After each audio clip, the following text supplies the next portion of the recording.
Contestant number 5, Russell Cobbs. Dating in the 21st century, is this normal?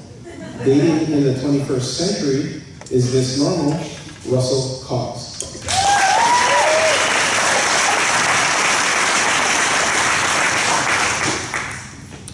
Fellow Toastmasters, esteemed guests, and those unfortunate singles in the audience, there are terrors in this world that are imminent.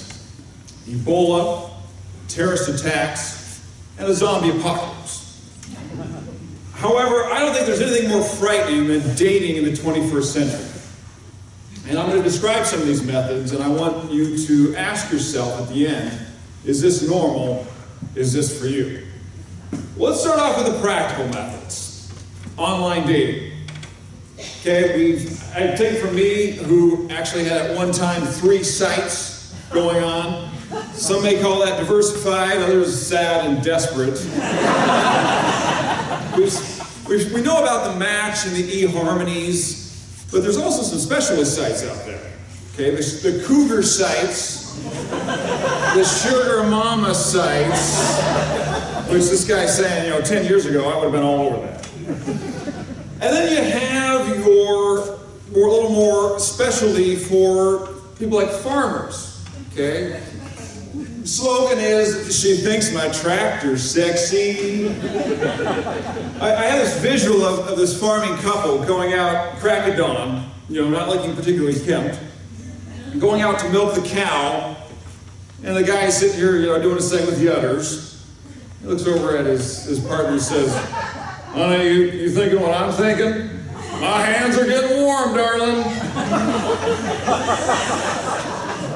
I'll explain that to you later. So it's important that you are truthful to your profile, but take with a grain of salt everybody else's. Athletic does not mean 20 years ago athletic when you were the captain of the JV chess team. Who's laughing? Also, it's important that you have specific height requirements in mind on your profile. Had the misfortune of going out with a former collegiate volleyball player, listed as the same height as me. You factor in stiletto heels, and it was like going out with Xena the Warrior Princess. I was literally, you needed a step ladder to climb up and,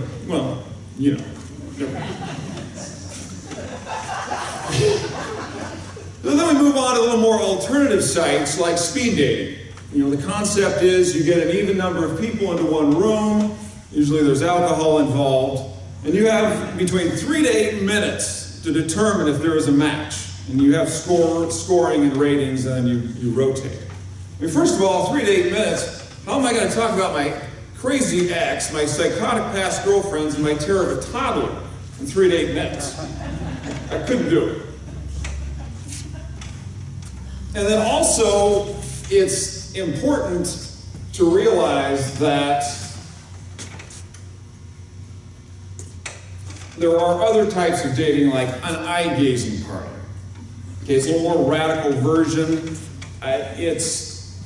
You have the same concept as speed dating, but you cannot talk. You have to look into the other person's eyes. For a Toastmaster, you're already ruled out.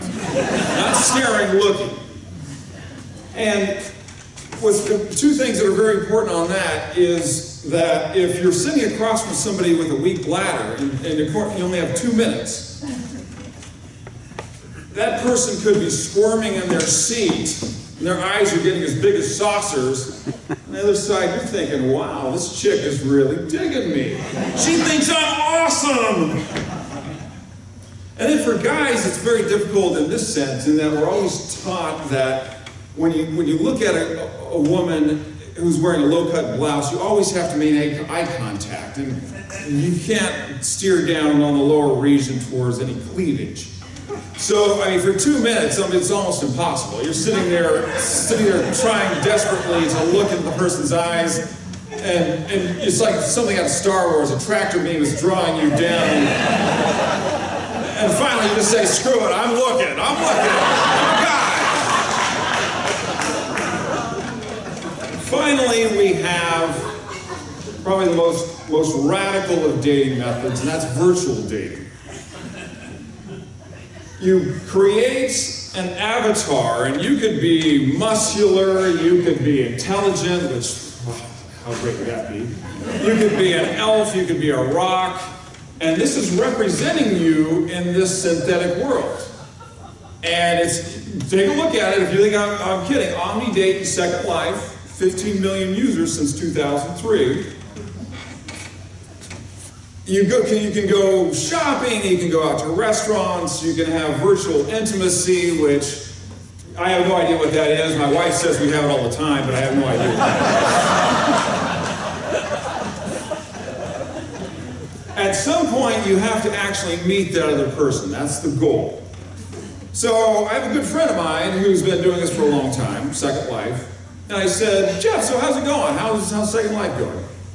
He says, oh, it's going great. You know, we're talking almost every day online. We're going out to restaurants. I'm loving this site. So I said, okay, so when are you going to actually meet her? He stopped. He said, meet her?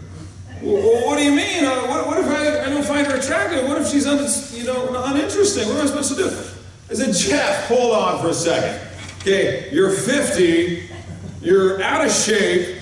You are a slob and you live in a basement with your parents and you're worried about what she's going to think? So, in conclusion, I ask yourself, these are real methods. Is this something that is normal to you? Is this something that you would consider?